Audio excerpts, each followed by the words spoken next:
We'll call this meeting of the Economic Development Authority to order on Tuesday, September 14th, 2021 at 8 o'clock a.m. We do have a quorum this morning, so we'll move on to item number 2.1. I'll offer a motion to approve the minutes. I'll second. Any discussion? All in favor, say aye. Aye. Opposed, say nay. Motion is carried. Moving on to item 3.1.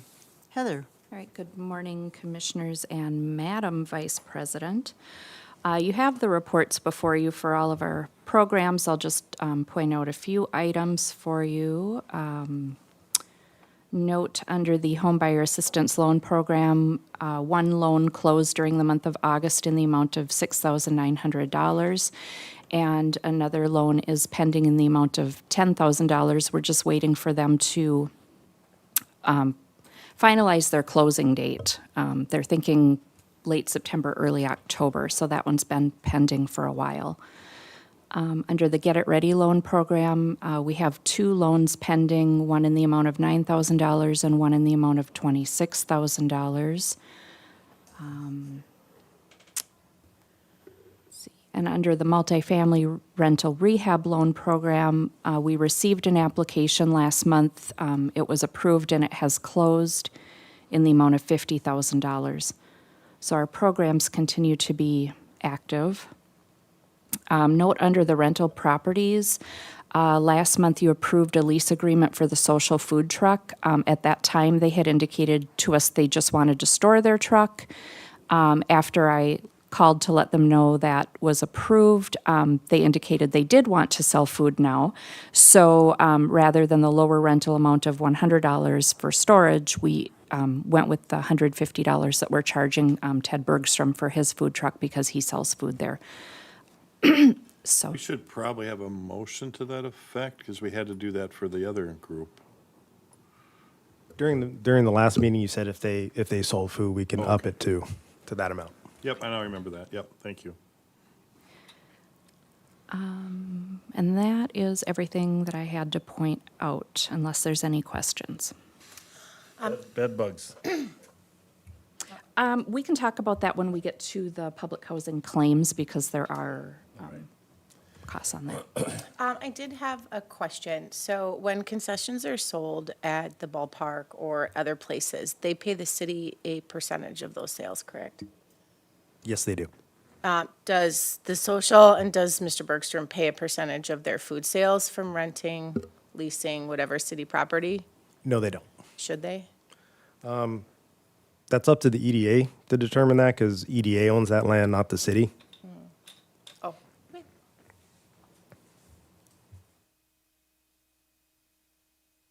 That's all I had. Heather, would you just clarify the Get It Ready loan program, where the two pending loans are out there and the remaining funds that are left?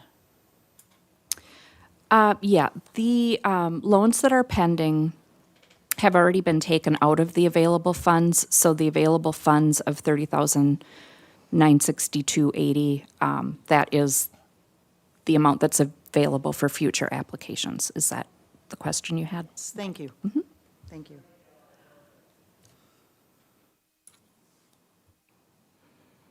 I'll offer a motion to accept the Economic Development Authority administrative activities for August. I'll second. Any discussion? All in favor, say aye. Aye. Aye. Opposed, say nay. Motion is carried. Moving on to item 4.1. All right. Go ahead. This is an annual item that we take a look at this time every year. The Department of Housing and Urban Development, or HUD, issues new fair market rents for each county every year. And when those come out, we take a look at those and determine what our payment standards should be for the Section 8 Housing Choice Voucher Program. So when we're setting our payment standards, we use the fair market rents, and we can set the payment standards between 90% to 110% of the established fair market rents for the area. So you can see in the overview, they all increased. The one-bedroom only increased by $3, and then as you go to the two-bedroom, the increase is a little larger, the three-bedroom, a larger increase yet, and then the four-bedroom really jumped. We don't, on our Section 8 program, often see a four-bedroom voucher. That would have to be a 7 or 8 person household to get a four-bedroom voucher. So mainly we're dealing with one and two-bedroom vouchers, occasionally a three-bedroom voucher. So don't get too much sticker shock on that four-bedroom change. Typically, for the last several years, we've been setting our payment standards at 100% of the fair market rents, and we've felt that that's been adequate. However, this year I am recommending going to the 110% of the fair market rent for the one-bedroom payment standard, because I did an analysis of our program, and those with a one-bedroom voucher are paying an average of around $640.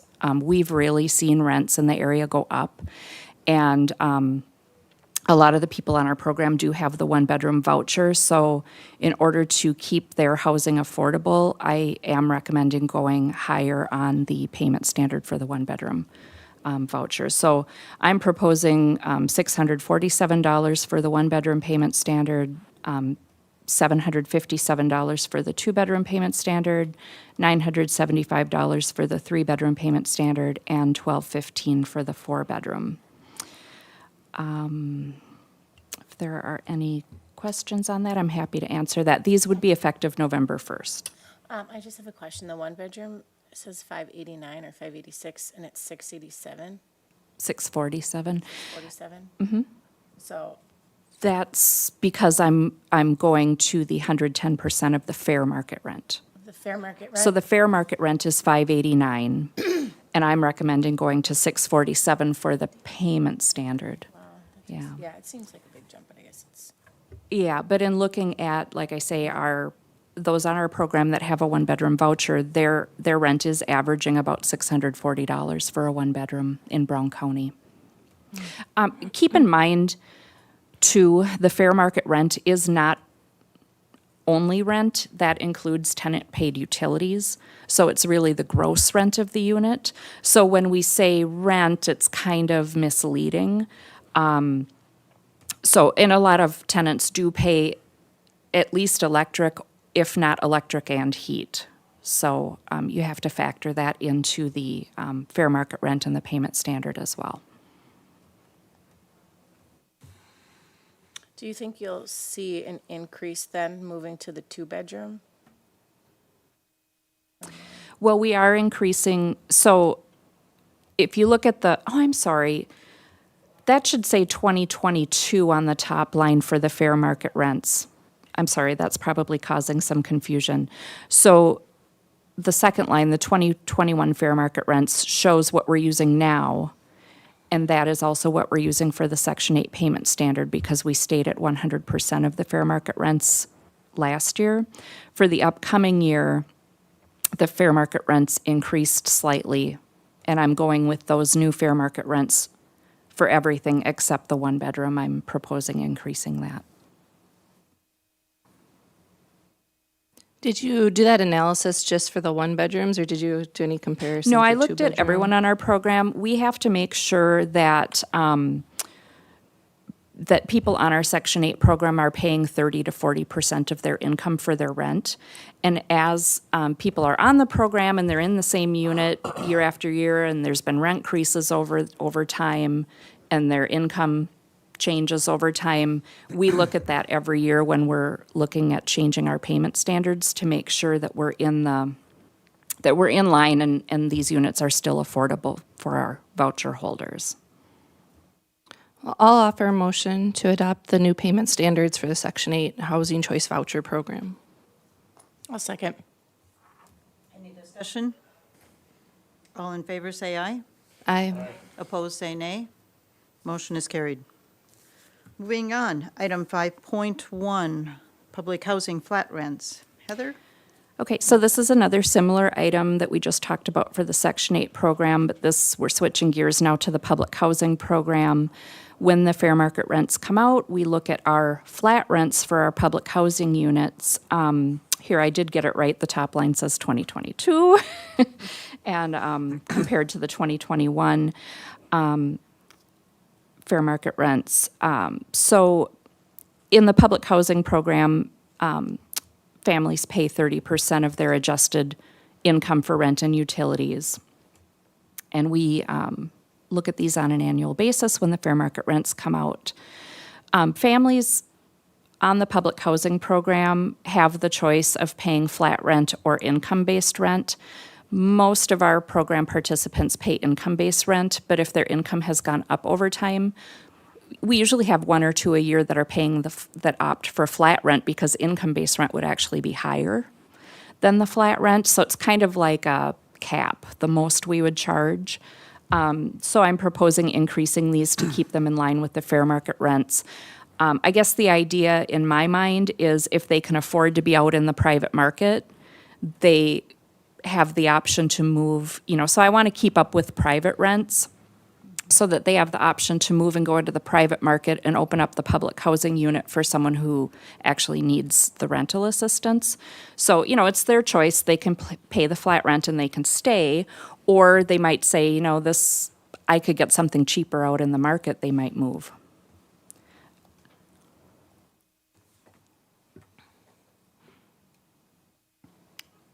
I'll offer a motion to approve the flat rents for the public housing program effective October 1st, 2021. Second. Any discussion? All in favor, say aye. Aye. Aye. Opposed, say nay. Motion is carried. All right, next item, number 5.2, the EDA claims list. Okay, I did want to point out here, we do have some extra costs under pest control, and the mayor had asked for an update on the bed bug situation. So there's a charge on here for the building sweep of 40 units. That was where staff and Plunkett's went through all 40 apartments in the building to look for any activity. And we did find 2 units during that sweep that needed heat treatment. And so then there's a charge on there for the heat treatment for those 2 units. We continue to do follow-up inspections and treatments. We do feel fairly confident that we're on the tail end of this problem now, and that when we are seeing activity, we're seeing like 1 live bug, and then we're spraying, and then they come back again and do a follow-up check, and those follow-up checks will continue until we are seeing no activity. In addition to the follow-up treatments in the apartments, they're also doing a chemical treatment in the common areas of the building as an added preventative measure. So if someone has a bed bug in their apartment and it hitchhikes with them on their clothes and drops off in the hallway or the laundry room or somewhere else, it'll come into contact with that chemical. So we feel good that we're getting, like I say, to the tail end, but time will tell as we continue those follow-up inspections.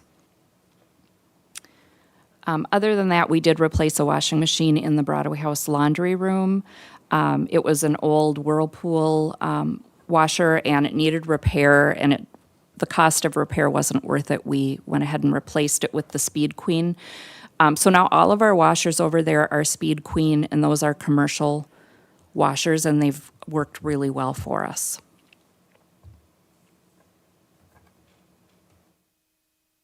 So when it talks about painting, is that this third from the bottom, is that the entire apartment?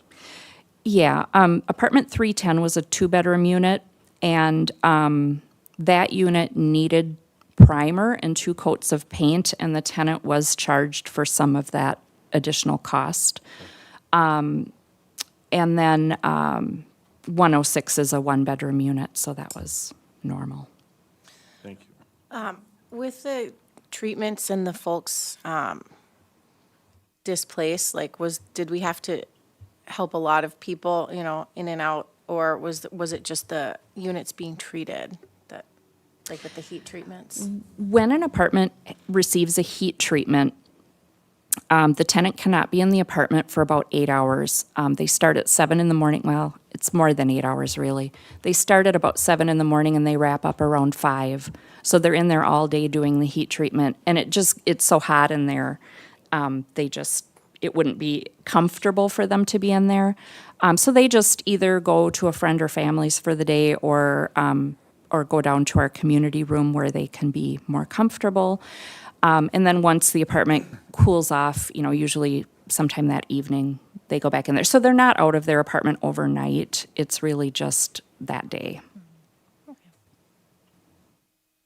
I'll offer a motion to approve the EDA claims. I'll second. Any discussion? All in favor, say aye. Aye. Aye. Opposed, say nay. Motion is carried. Next on our agenda is 6.1, approving the 2022 EDA budget. Heather?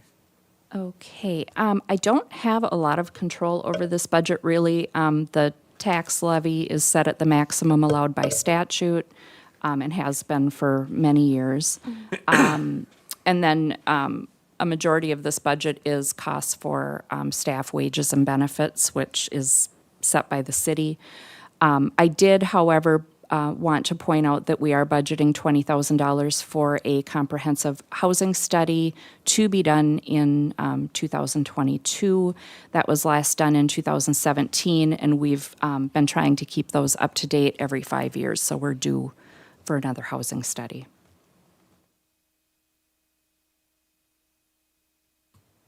That's what I was going to ask. When did we do our last one? So I think it's time we get another look at that. I'll offer a resolution, waive the reading approving the 22 EDA budget. I'll second. Heather, would you take roll call? All right, Commissioner Betker, Yes. Commissioner Yanni, Yes. Commissioner Schultz, Yes. Vice President Fix. Yes. All right. Motion or resolution is passed, correct? Yep. All right, moving on. 6.2, we have the First Children's Finance for the Minnesota Rural Child Care Innovation Program grant. All right, so staff submitted an application for the First Children's Finance Minnesota Rural Child Care Innovation Program on August 23rd, and we were notified on August 31st that our application for this program was selected. So the RCCIP is a community engagement process designed to increase the supply of high-quality, affordable childcare in rural communities. The purpose of the program is to guide communities in identifying the scope and size of their childcare challenges and to empower and support communities to develop solutions to address their challenges. Participation in the program helps us plan community education and provider appreciation events, identify resources such as other funding that might be out there, provide us with a thorough analysis of our child care gaps and needs, and develop an action plan to increase the supply of child care spots. The grant covers the First Children's Finance staff time to lead us through the 18 to 24-month program at no cost to the EDA.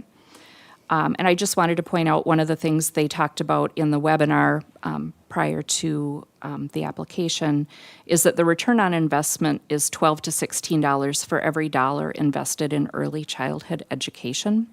So I thought that was really interesting and wanted to point that out to you. So I've put a core team together. Some of you are on that team. Some of you are alternates for that team. And we have a webinar this week that Chris will be on because I can't be on that to get more information to kind of kick us off. And then we'll be reporting monthly on activity in this program going forward. How much control are we going to have over the staff time individual? Because we've done some preliminary work in this room already. Mm-hmm. So we want them now to help push some of our ideas forward. Are they going to be able to do that? I mean, besides the other things that are mentioned here? The staff from First Children's Finance. Well, could they help in Terry's toddler training portion? I mean, could they help with that? Those are questions we can ask them. We don't know off the Find top out, of our head, yeah. Okay, We will learn as we go. learn as we go. I'll make a motion to approve the request to fund training for childcare substitutes. Approve the grant from First Children's Finance for Minnesota Rural Child Care Innovation Program. I'll second. Great. Is there any discussion? Hearing none, all in favor say aye. Aye. Aye. Opposed, say nay. Motion is carried. Moving on, we have item number 6.2, the First Children's Finance for the Minnesota Rural Child Care. No, let's move on to 6.3, funding for the child care substitute training. All right, we've been working, Kara Knopf from the CAS group, the Senior Center, and Laura Filson, who presented to us a month or so ago. And on the 30th of September, we're going to have a formal panel. Laura is bringing two of her staff people that are expert in what's needed for the training, and Kara will enlist her seniors. I've mentioned it on a KNUJ radio spot. I'm going to do it again on Thursday. And Kara will have other ways of reaching the seniors. So what we're asking is, will the EDA commit to funding the training, which comes in at about $120 a person? We have no idea how many people are going to participate. On this presentation, it's shown that up to 10 people would cost about $1,200. And so we want to have some assurity when we have all these people together that we can say, yes, the EDA is serious about this, and one way to prove that is they're willing to pay your training. Well, I'm not only willing to support the training cost, but I wonder if we should approve even a little bit more. How long is that meeting that night? We don't know, no more than an hour. So I'm just thinking, should there be some refreshments or something like that as well that we should pick up the tab for? We haven't discussed that. It's going to be actually at 11 in the morning. So right up till noon. And a lot of Kara's people, she said, go and eat right at the senior center. Okay. So may not be needed. I wouldn't turn it down if you offered it, but With this training, if they go through the training, will they still need like background checks or additional things like that? I think that they will actually. And just a refresher, just in a couple sentences, this is a program where seniors will go to the provider's home, not the centers, not the little rascals, et cetera, but to the provider's home so that they can go renew their license or go to the dentist. So it's going to be we're foreseeing it being just for a few hours. But Laura did it. She's got a grid she polled all of the daycare providers, and they're going to pay minimum of 10. Some were willing to pay up to $20 an hour. So we think that this is going to have some traction. It's not going to solve the problem, but it'll make inroads into helping it. One more thing, my understanding too in some of the discussions is that you're probably going to send two people, not one. Because some daycare home owners may not want just one senior to come to their house, and the senior might not feel real comfortable coming by With 8 little themselves. kids or something. Yeah, that they might feel more comfortable going in pairs. Yeah. And I would support that as well. So I'm going to move this forward because I really strongly support it. So I'm going to offer the motion. What if we get more people, though? Good problem to have. Yeah, I know. I absolutely believe that. I guess we could revisit it, couldn't we? Yeah, I was going to say, do we want to make a motion to, put a dollar amount up to $3,000 or up to $5,000? I'll offer a motion for up to $3,000 with an additional $100 for refreshments for training, I'll second. if needed. I'll let the mayor decide that. So is this the first of many meetings that's coming up, or I just the think, Sue, interest? that we could accomplish what we need to accomplish with just the one. If it takes off and we get 10 people that are interested and they come back and they're telling their fun stories of getting to babysit little kids again, it may be more. By the same token, the need and this substitute sort of thing may not be as great as we think it is. How many people need to renew their license or go to the dentist? It may, we don't, so many unknowns. I think it would be absolutely great for the seniors to do that, as well as the daycare individual to be able to run an errand or do something that they need to do. It As just I've gives them bicycled around flexibility. town and I see a couple adults with strings of kids on a block, I will pull over and talk to the adults. I've done it 3 times. And I said, you may not know me, and Terry Sweeney, the mayor, and we're working on this program. They're all, really? Oh, that would be great. They're just ecstatic about it. So we might have tapped into something here. Yep. Great. We have a motion, it's been seconded. Any other discussion? All in favor, say aye. Aye. Opposed, say nay. Motion is carried. We're moving on to 6.4. 4, which is a customer relationship management software renewal. Chris? Excuse me. This is just an update for our Salesforce software. It kind of fell to the wayside as we didn't have someone actively doing business outreach during COVID, and with the absence of Audra out on leave. No one was actively doing business outreach. It was passively being done, but it wasn't actively being done for the past year. So the data that's currently in Salesforce isn't where it should be, but it is something we will be using moving forward. Next month, I'll be able to let you know kind of what the plan is for economic development. But Salesforce will be a big part of it moving forward so we can collect data. So we've already approved a large amount to buy this originally, right? Yes. How much, that was like $40,000? No, it was 20,000. 20,000? Yeah, a little over 20,000. So the 10,000 is for what? The renewal. So it's a renewal every year. Every year? Yeah, every year it's a Every year renewal. it's $10,000? Yes. Wow, You're in the wrong business list. wow. Yeah. Do we get are we a large enough city to afford this or utilize this? Yes. Okay. Once we can actively do business outreach, we will be partnering with the chamber when they do their business outreach as well. They'll have access to put that information into the system. So who will be, and software is always as good as who gets the data into it. Mm-hmm.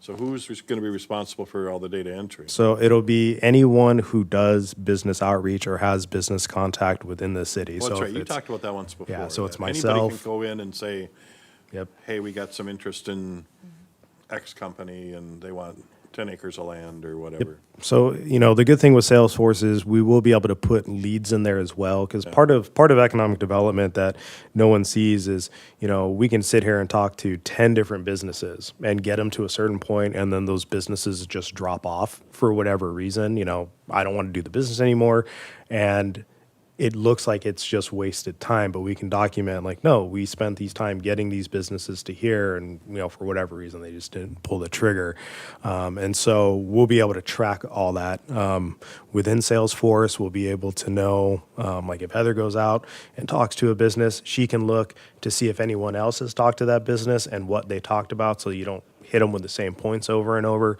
So it's more getting everyone on the same page. I'll offer the motion as stated. I'll second. Any further discussion? All in favor, say aye. Aye. Opposed, say nay. Motion is carried. Moving on, item number 6.5, funding request from the New Ulm Public School ISD 88 for the career technical education. Chris? So this was brought up at the last meeting when you approved, I think it was back in October, the $100,000 potentially matching funds for any donations. And so Jeff Bertrand had come over and asked if the EDA would be willing to honor that. I did put $25,000 in there as a matching. You can up that if you want. I just thought it was a good starting point. I'm not sure where they're going to fall as far as donations go. I think when they came in front of us, we very happily gave them that 100,000, said, come back for more if you want it, because this is something we strongly, strongly support. But you're right, they could get large donations from some of the businesses in town that really need these folks in the trades. I don't know. You're recommending 25 for now. Yeah, I think we can go probably comfortably go as high as 50 if you wanted to go that route.